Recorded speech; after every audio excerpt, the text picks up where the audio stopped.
very powerful copper, but they have a lot of things, and we have full access to Indonesia. Ketidakpastian ekonomi global kembali meningkat.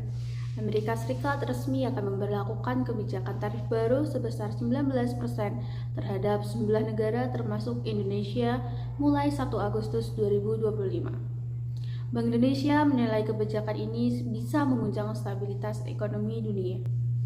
Gubernur Bank Indonesia Peri Warjio menyebut kebijakan tarif resiprokal yang ditempuh oleh Amerika Serikat akan memperlemah prospek pertumbuhan ekonomi global, terutama di negara-negara maju seperti Amerika Serikat, Eropa, dan Jepang.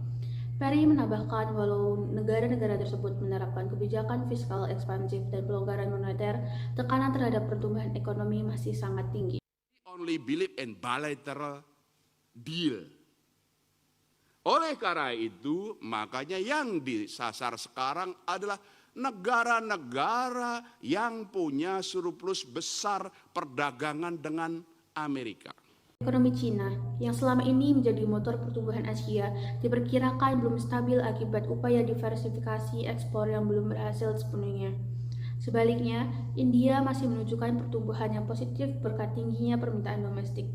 Namun, secara keseluruhan, Bank Indonesia memproyeksikan ekonomi dunia pada 2025 hanya tumbuh sekitar 3%.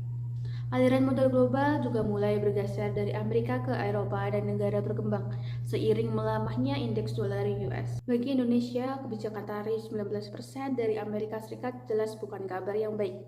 Kenaikan tarif ini berpotensi menekan ekspor nasional, terutama untuk produk tekstil, alas kaki, dan elektronik yang selama ini banyak dikirim ke pasar US. Jika biaya ekspor naik, daya saing produk Indonesia akan menurun dan industri dalam negeri bisa mengalami penurunan permintaan.